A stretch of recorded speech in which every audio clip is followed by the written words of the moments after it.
The Man with the Twisted Lip by Arthur Conan Doyle. Read by Mark Young. Isaac Whitney, brother of the late Elias Whitney, D.D., principal of the Theological College of St. George's, was much addicted to opium. The habit grew upon him, as I understand, from some foolish freak when he was at college, for having read De Quincey's description of his dreams and sensations, he had drenched his tobacco with laudanum in an attempt to produce the same effects. He found, as so many more have done, that the practice is easier to attain than to get rid of, and for many years he continued to be a slave to the drug, an object of mingled horror and pity to his friends and relatives. I can see him now, with yellow, pasty face, drooping lids, and pinpoint pupils, all huddled in a chair, the wreck and ruin of a noble man. One night, it was in June 1889, that there came a ring to my bell, about the hour when a man gives his first yawn and glances at the clock. I sat up in my chair, and my wife laid her needlework down in her lap and made a little face of disappointment. "A patient," said she. "You'll have to go out." I groaned, for I was newly come back from a weary day. We heard the door open, a few hurried words, and then quick steps upon the linoleum. Our own door flew open, and a lady, clad in some dark-coloured stuff, with a black veil, entered the room. "You will excuse my calling so late," she began, and then, suddenly losing her self-control, she ran forward, threw her arms around my wife's neck, and sobbed upon her shoulder. "Oh, I'm in such trouble," she cried. "I do so want a little help." "Why?" said my wife, pulling up her veil. "It is Kate Whitney. How you startled me, Kate. I had not an idea who you were when you came in. I don't know what to do, so I came straight to you." That was always the way. Folk who were in grief came to my wife, like birds to a lighthouse. "It was very sweet of you to come. Now, you must have some wine and water, and sit here comfortably and tell us all about it. Or should you rather that I sent James off to bed?" "Oh, no. I want the doctor's advice, and help too. It's about Isa. He has not been home for 2 days. I am so frightened about him." It was not the first time that she had spoken to us of her husband's trouble. To me, as a doctor, to my wife, as an old friend and school companion. We soothed and comforted her by such words as we could find. Did she know where her husband was? Was it possible that we could bring him back to her? It seemed that it was. She had the surest information that of late he had, when the fit was on him, made use of an opium den in the farthest east of a city. Hitherto, his orgies had always been confined to one day, and he'd come back twitching and shattered in the evening. But now the spell had been upon him 48 hours, and he lay there, doubtless among the dregs of the docks, breathing in the poison or sleeping off the effects. There he was to be found, she was sure of it, at the Bar of Gold in Upper Swandam Lane. But what was she to do? How could she, a young and timid woman, make her way into such a place, and pluck her husband out from among the ruffians who surrounded him? There was the case, and of course there was but one way out of it. Might I not escort her to this place? And then, as a second thought, why should she come at all? I was Isa Whitney's medical adviser, and as such I had influence over him. I could manage it better if I were alone. I promised her on my word that I would send him home in a cab within 2 hours, if he were indeed at the address which he had given me. And so, in 10 minutes, I had left my armchair and cheery sitting room behind me, and was speeding eastward in a hansom on a strange errand. As it seemed to me at the time, though the future only could show how strange it was to be. But there was no great difficulty in the first stage of my adventure.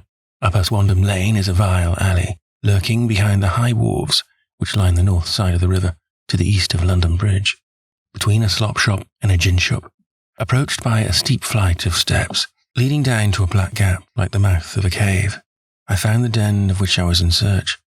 Ordering my cab to wait, I passed down the steps, worn, hollow, in the centre by the ceaseless trade of drunken feet, and by the light of a flickering oil lamp above the door, I found the latch, and made my way into a long, low room, thick and heavy, with the brown opium smoke, and terraced with wooden berths, like the forecastle of an emigrant ship.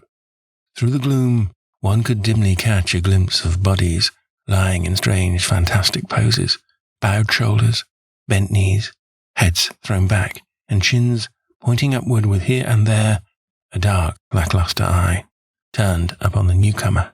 Out of the black shadows there glimmered little red circles of light, now bright, now faint, as the burning poison waxed or waned in the bowels of the metal pipes. The most lay silent, but some muttered to themselves, and others talked together in a strange, low, monotonous voice, their conversation coming in gushes, and then suddenly tailing off into silence, each mumbling out his own thoughts and paying little heed to the words of his neighbour. At the farther end was a small brazier of burning charcoal, beside which, on a 3-legged wooden stool, there sat a tall, thin, old man, with his jaw resting upon his 2 fists, and his elbows upon his knees, staring into the fire. As I entered, a sallow Malay attendant had hurried up with a pipe for me, and a supply of the drug, beckoning me to an empty berth. "Thank you, I have not come to stay," said I. "There is a friend of mine here, Mr. Isaac Whitney, and I wish to speak with him." There was a movement, and an exclamation from my right, and peering through the gloom, I saw Whitney, pale, haggard, unkempt, staring out at me. "My God, it's Watson," said he. He was in a pitiable state of reaction with every nerve in a twitter. "I say, Watson, what o'clock is it?" "Nearly 11. Of what day?" "Friday, the 19th of June. Good heavens, I thought it was Wednesday." "It is Wednesday.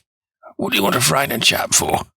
He sank his face into his arms and began to sob in a high treble key. "I tell you that it is Friday, man. Your wife has been waiting these 2 days for you. You should be ashamed of yourself."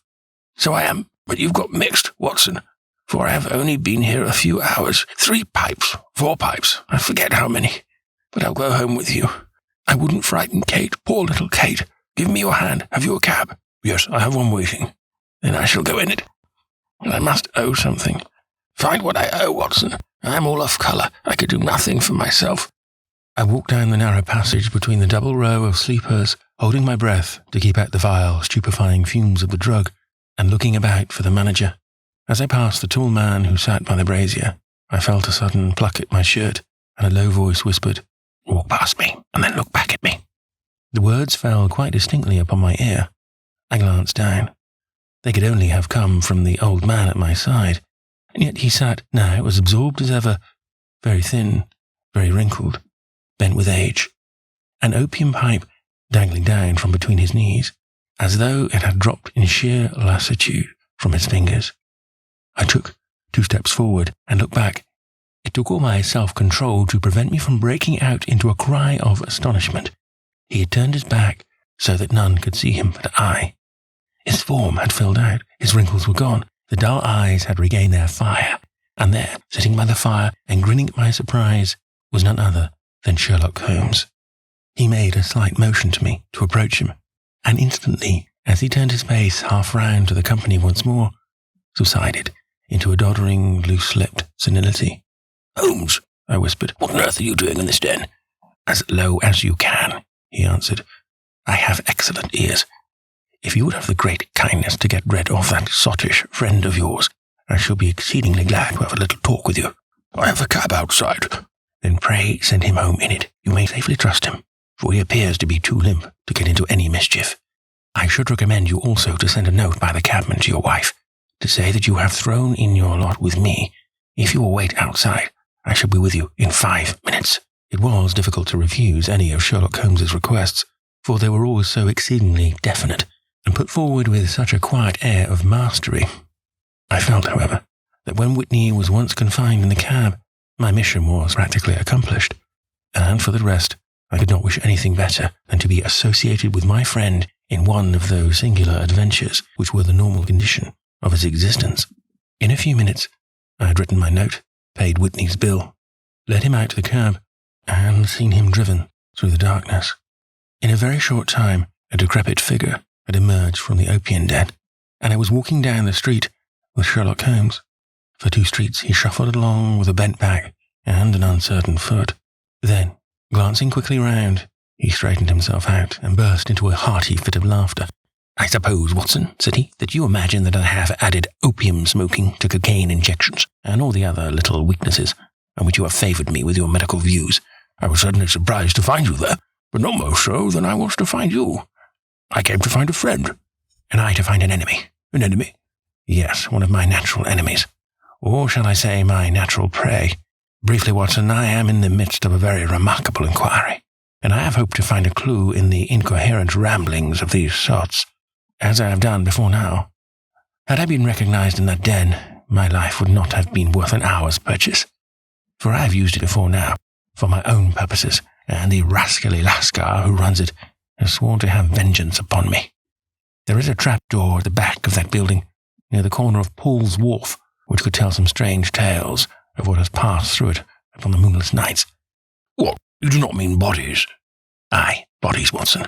We should be rich men if we had £1,000 for every poor devil who has been done to death in that den.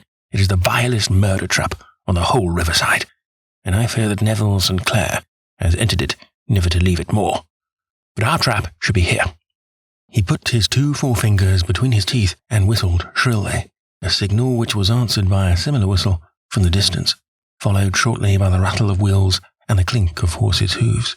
Now, Watson, said Holmes, as a tall dog-cart dashed up through the gloom, throwing out 2 golden tunnels of yellow light from its side lanterns. You'll come with me, won't you? If I could be of use? Oh, a trusty comrade is always of use, and a chronicler still more so. My room at the Cedars is a double-bedded one. The Cedars? Yes, that is Mr. St. Clair's house. I am staying there while I conduct the inquiry. Where is it, then? Near Lee, in Kent. We have a 7-mile drive before us. But I'm all in the dark. Of course you are. You'll know all about it presently. Jump up here. All right, John. We shall not need you. Here's half a crown. Look out for me tomorrow, about 11. Give her head. So long, then. He flicked the horse with his whip, and we dashed away through the endless succession of sombre and deserted streets, which widened gradually, until we were flying across a broad, balustraded bridge, with the murky river flowing sluggishly beneath us. Beyond lay another dull wilderness of bricks and mortar, its silence broken only by the heavy, regular footfall of the policeman, or the songs and shouts of some belated party of revellers. A gull rack was drifting slowly across the sky, and a star or 2 twinkled dimly here and there through the rifts of the clouds. Holmes drove in silence, with his head sunk upon his breast, and the air of a man who is lost in thought, while I sat beside him, curious to learn what this new quest might be, which seemed to tax his powers so sorely, and yet afraid to break in upon the current of his thoughts. We had driven several miles, and were beginning to get to the fringe of the belt of suburban villas, when he shook himself, shrugged his shoulders, and lit up his pipe with the air of a man who has satisfied himself that he is acting for the best. You have a grand gift of silence, Watson, said he.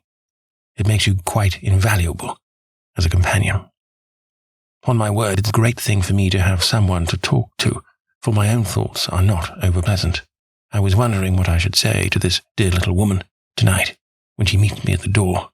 You forget that I know nothing about it. I shall just have time to tell you the facts of the case before we get to Lee. It seems absurdly simple, and yet somehow I can get nothing to go upon. There's plenty of thread, no doubt, but I can't get the end of it into my hand. Now I'll state the case clearly and concisely to you, Watson, and maybe you can see a spark where all is dark to me. Proceed, then. Some years ago, to be definite in May 1884, there came to Lee a gentleman, Neville St. Clair by name, who appeared to have plenty of money. He took a large villa, laid out the grounds very nicely, and lived generally in good style. By degrees he made friends in the neighbourhood, and in 1887 he married the daughter of a local brewer, by whom he now has 2 children. He had no occupation, but was interested in several companies, and went into town as a rule in the morning, returning by the 5:14 from Cannon Street every night. Mr. St. Clair is now 37 years of age, is a man of temperate habits, a good husband, a very affectionate father, and a man who is popular with all who know him. I may add that his whole debts at the present moment, as far as we have been able to ascertain, amount to £88 and 10 shillings, while he has £220 standing to his credit in the Capital and Counties Bank. There is no reason, therefore, to think that money troubles have been weighing upon his mind. Last Monday, Mr. Neville St. Clair went into town rather earlier than usual, remarking before he started that he had 2 important commissions to perform, and that he would bring his little boy home a box of bricks. Now, by the merest chance, his wife received a telegram upon this same Monday, very shortly after his departure, to the effect that a small parcel of considerable value, which she had been expecting, was waiting for her at the offices of the Aberdeen Shipping Company. Now, if you are well up in your London, you will know that the offices of the company is in Fresno Street, which branches out at Upper Swandam Lane, where you found me tonight. Mrs. Sinclair had her lunch, started for the city, did some shopping, proceeded to the company's office, got her packet and found herself at exactly 4:35 walking through Swandam Lane on her way back to the station. Have you followed me so far? It is very clear. If you remember, Monday was an exceedingly hot day, and Mrs. Sinclair walked slowly, glancing about in the hope of seeing a cab, as she did not like the neighbourhood in which she found herself. While she was walking in this way down Swandam Lane, she suddenly heard an ejaculation or cry, and was struck cold to see her husband looking down at her and, as it seemed to her, beckoning to her from a second-floor window. The window was open, and she distinctly saw his face, which he described as being terribly agitated. He waved his hands frantically to her, and then vanished from the window, so suddenly that it seemed to her that he had been plucked back by some irresistible force from behind. One singular point which struck her quick feminine eye was that although he wore some dark coat, such as he had started to town in, he had on neither collar nor necktie.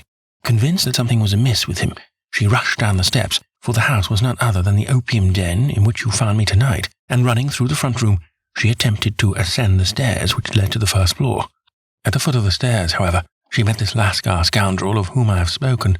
He thrust her back, and, aided by a Dane, who acts as assistant there, pushed her out into the street. Filled with the most maddening doubts and fears, she rushed down the lane, and by rare good fortune met in Fresno Street a number of constables with an inspector, all on their way to their beat. The inspector and two men accompanied her back, and in spite of the continued resistance of the proprietor, they made their way to the room in which Mr. Sinclair had last been seen. There was no sign of him there. In fact, in the whole of that floor, there was no one to be found, save a crippled wretch of hideous aspect, who, it seems, made his home there. Both he and the Lascar stoutly swore that no one else had been in the front room during the afternoon. So determined was their denial that the inspector was staggered and had almost come to believe that Mrs. Sinclair had been deluded, when, with a cry, she sprang at a small deal box which lay upon the table, and tore the lid from it. Out there fell a cascade of children's bricks. It was the toy which he had promised to bring home. This discovery and the evident confusion which the cripple showed made the inspector realize that the matter was serious. The rooms were carefully examined, and results all pointed to an abominable crime.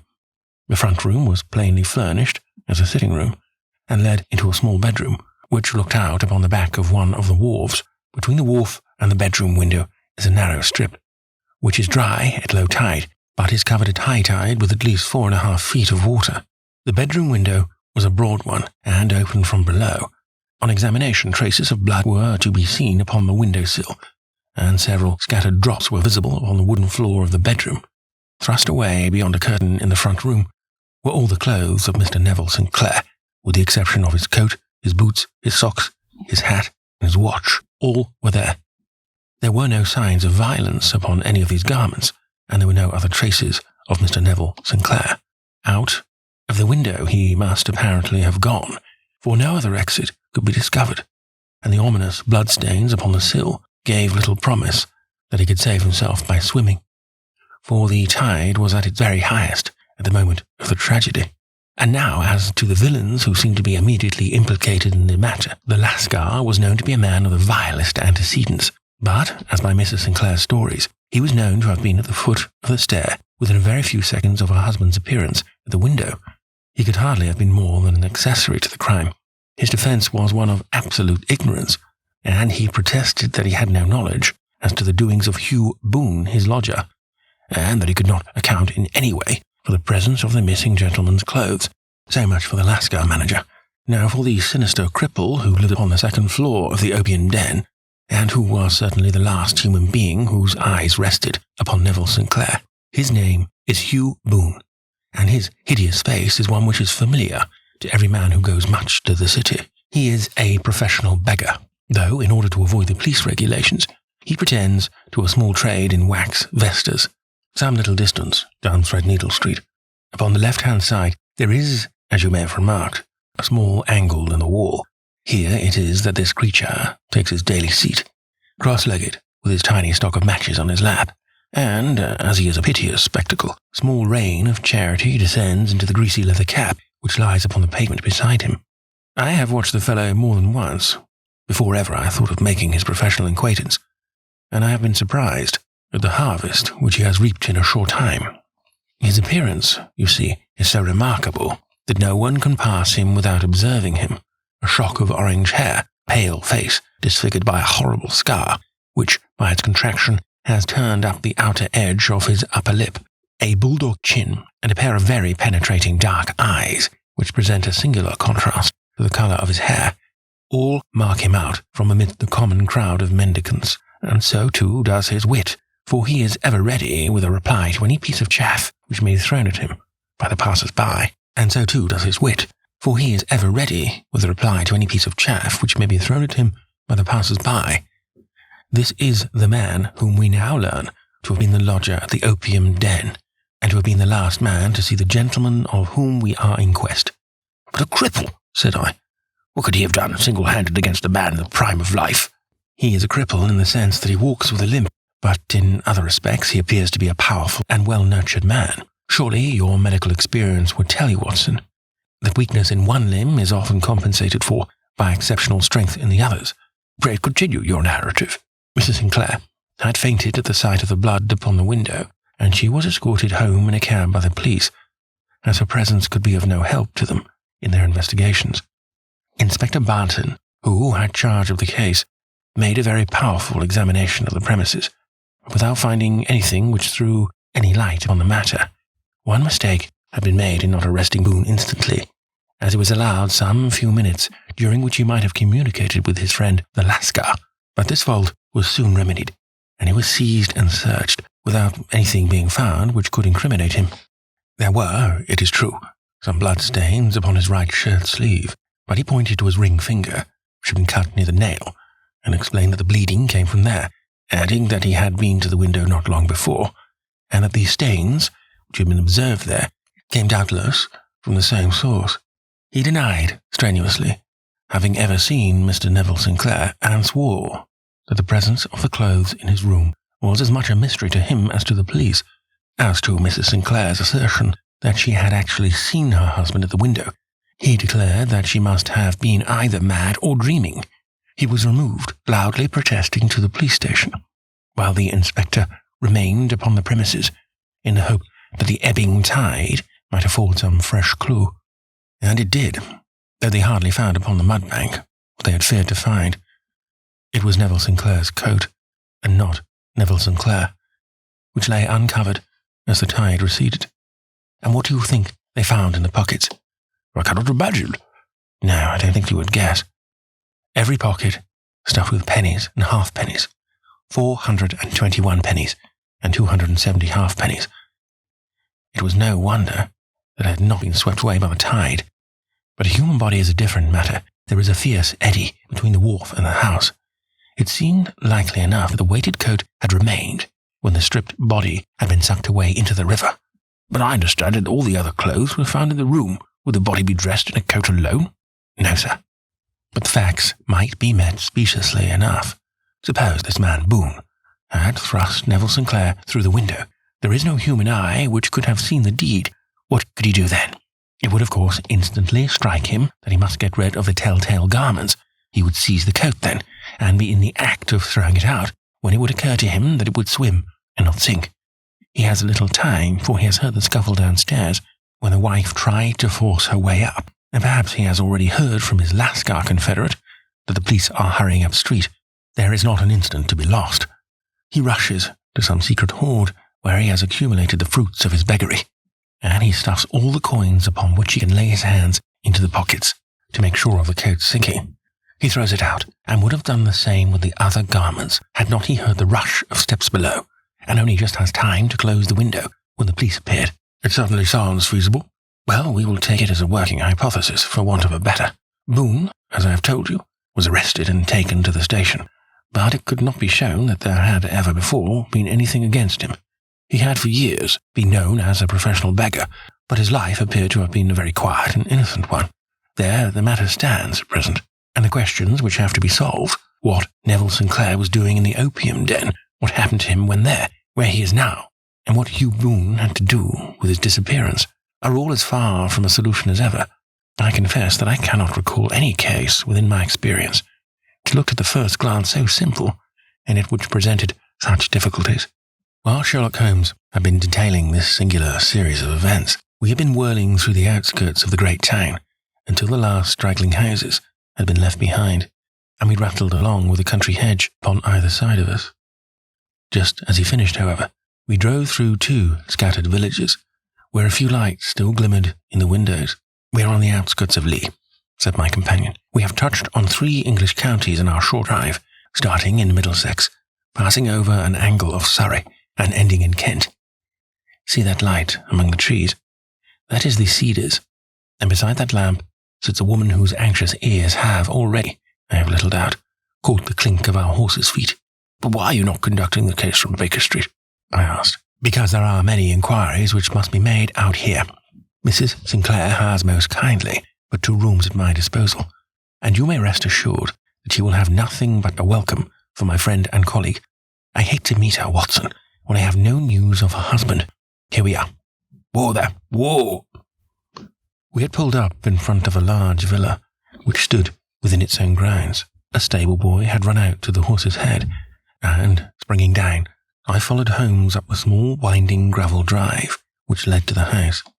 As we approached, the door flew open, and a little blonde woman stood in the opening, clad in some sort of light mousseline de soie, with a touch of fluffy pink chiffon at her neck and wrists.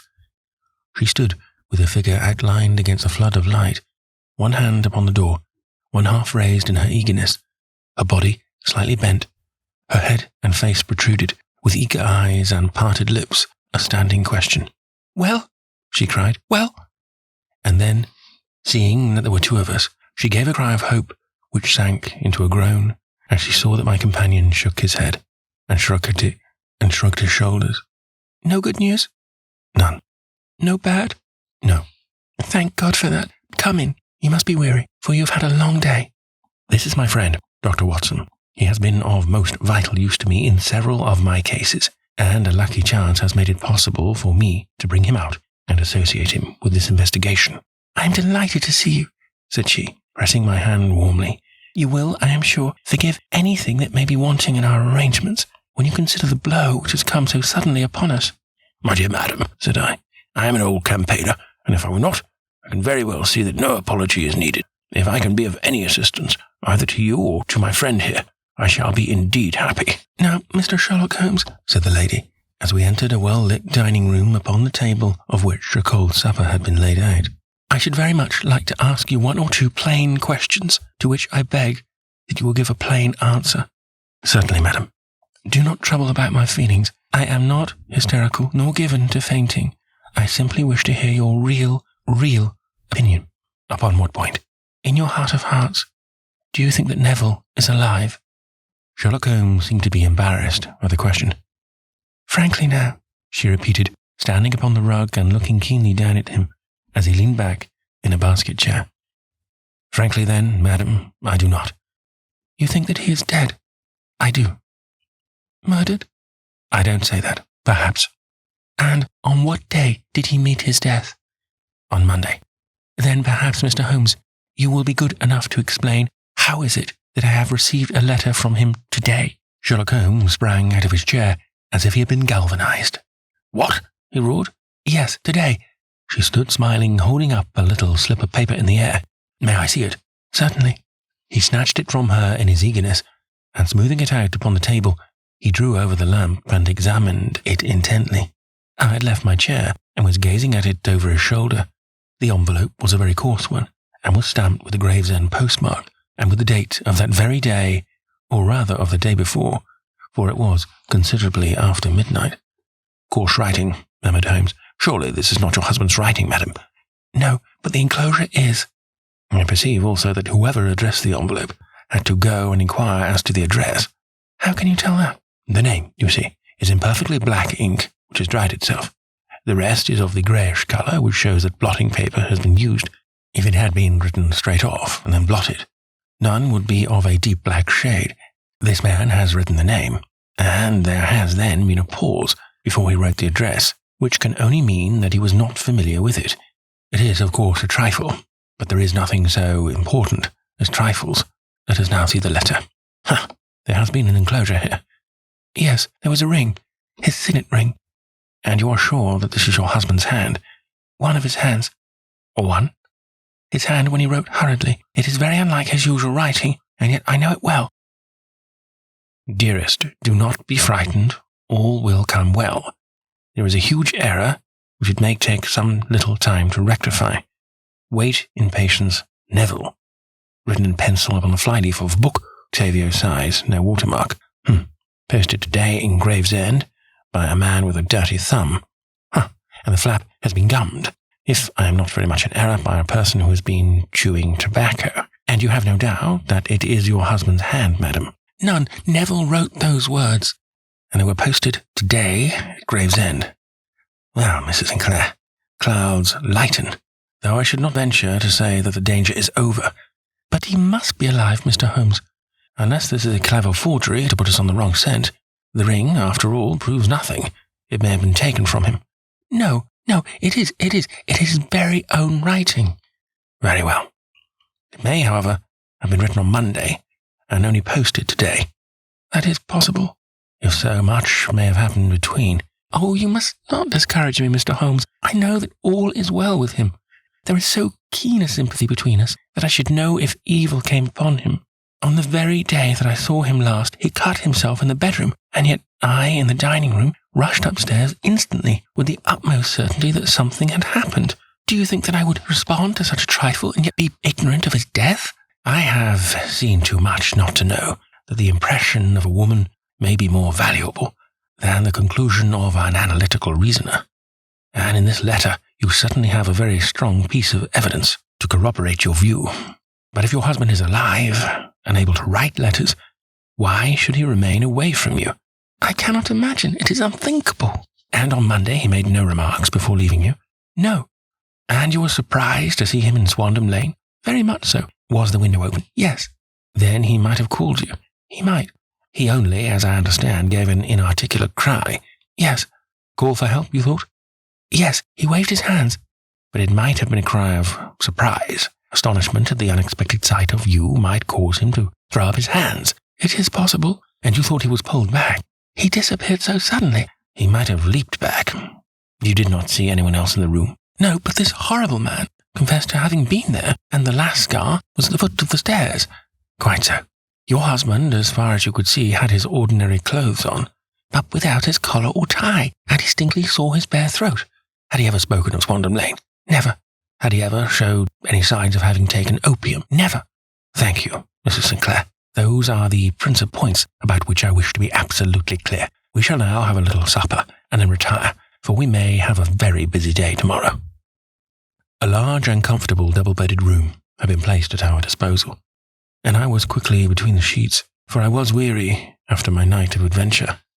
Sherlock Holmes was a man, however, who, when he had an unsolved problem upon his mind, would go for days, and even for a week, without rest, turning it over, rearranging his facts, looking at it from every point of view, until he had either fathomed it or convinced himself that his data were insufficient. It was soon evident to me that he was now preparing for an all-night sitting.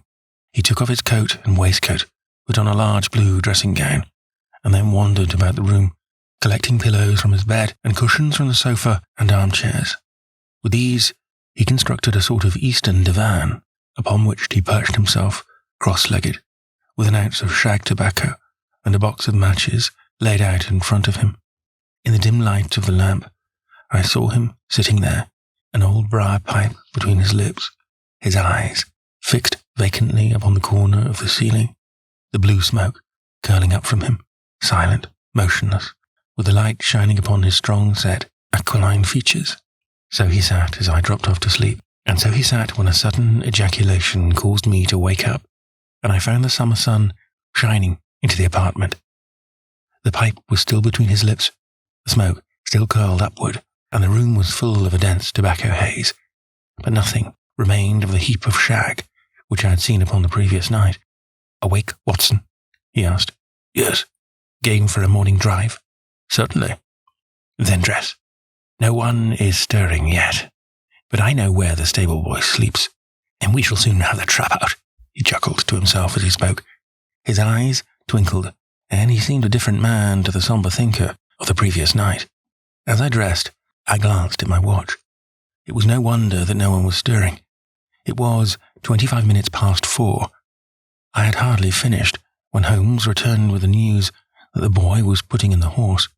I want to test a little theory of mine, said he, pulling on his boots. I think, Watson, that you are now standing in the presence of one of the most absolute fools in Europe. I deserve to be kicked from here to Charing Cross. But I think I have the key of the affair now. And where is it? I asked, smiling. In the bathroom, he answered. Oh, yes, I am not joking, he continued, seeing my look of incredulity. I have just been there, and I have taken it out, and I have got it in this Gladstone bag. Come on, my boy, and we shall see whether it will not fit the lock. We made our way downstairs as quietly as possible and out into the bright morning sunshine. In the road stood our horse and trap, with the half-clad stable boy waiting at the head. We both sprang in, and away we dashed down the London road. A few country carts were stirring, bearing in vegetables to the metropolis, but the lines of villas on either side were as silent and lifeless as some city in a dream. It has been in some points a singular case, said Holmes, flicking the horse on into a gallop. And I confess that I have been as blind as a mole, but it is better to learn wisdom late than never to learn it at all. In town, the earliest risers were just beginning to look sleepily from their windows as we drove through the streets of the Surrey side. Passing down the Waterloo Bridge Road, we crossed over the river, and, dashing up to Wellington Street, wheeled sharply to the right, and found ourselves in Bow Street. Sherlock Holmes was well known to the force, and the 2 constables at the door saluted him. One of them held the horse's head, while the other led us in. Who is on duty? Asked Holmes. Inspector Bradstreet, sir. Ah, Bradstreet, how are you? A tall, stout official had come down the stone-flagged passage in a peaked cap and frogged jacket. I wish to have a quiet word with you, Bradstreet. Certainly, Mr. Holmes. Step into my room here. It was a small, office-like room, with a huge ledger upon the table and a telephone projecting from the wall. The inspector sat down at his desk. What can I do for you, Mr. Holmes? I called about that beggar man, Boone, the one who was charged with being concerned in the disappearance of Mr. Neville St. Clair of Lee. Yes, he was brought up and remanded for further inquiries. So I heard. You have him here? In the cells. Is he quiet? Oh, he gives us no trouble, but he is a dirty scoundrel. Dirty? Yes, it's all we can do to make him wash his hands, and his face is as black as a tinker's. Well, once his case has been settled, he will have a regular prison bath, and I think, if you saw him, you'd agree with me that he needed it. I should like to see him very much. Would you? That is easily done. Come this way. You can leave your bag. No, I think that I'll take it. Very good. Come this way, if you please. He led us down a passage, opened a barred door, passed down a winding stair, and brought us to a whitewashed corridor, with a line of doors on each side. The third on the right, he is, said the inspector. Here it is. He quietly shot back a panel in the upper part of the door and glanced through. He's asleep, said he. You can see him very well. We both put our eyes to the grating. The prisoner lay with his face towards us in a very deep sleep, breathing slowly and heavily.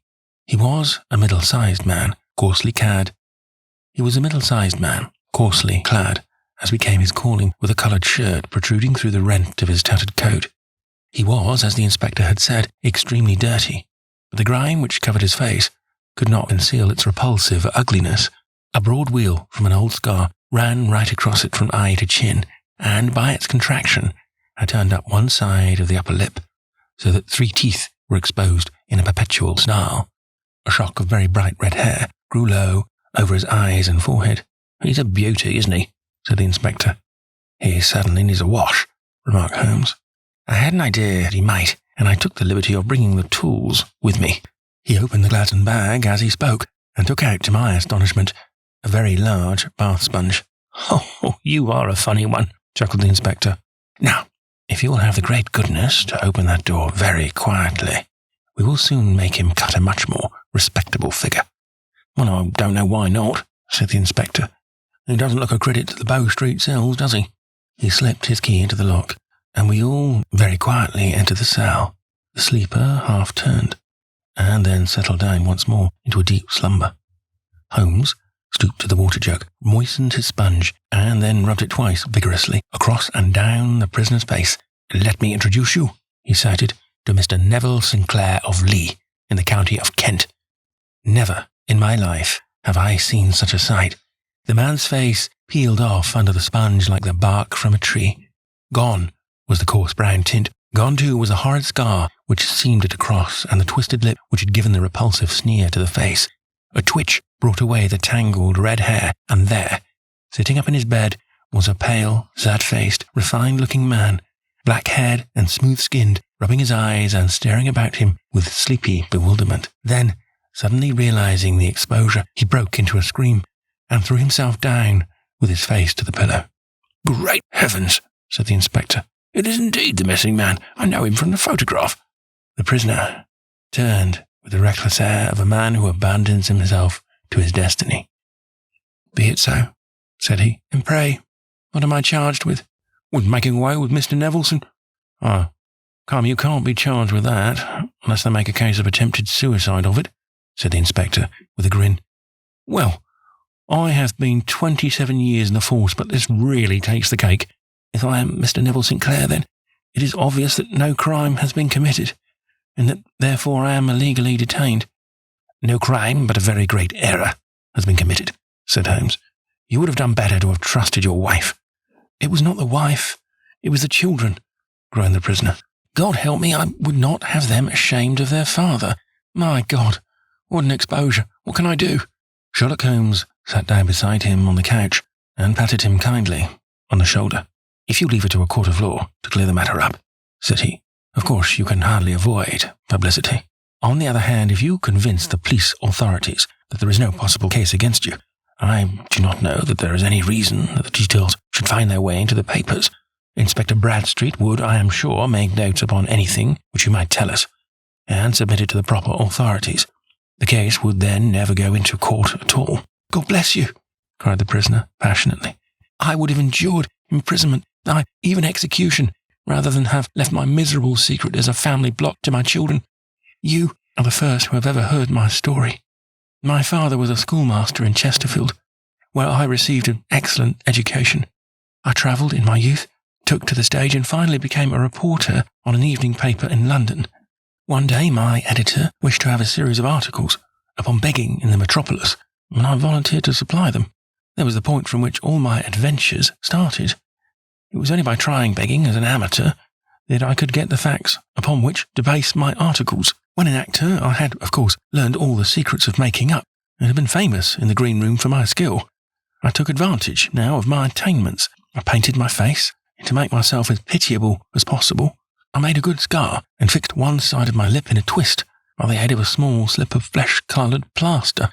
Then, with a red head of hair and an appropriate dress, I took my station in the busiest part of the city, ostensibly as a match seller, but really as a beggar. For 7 hours I plied my trade, and when I returned home in the evening, I found to my surprise that I had received no less than 26 shillings and 4pence.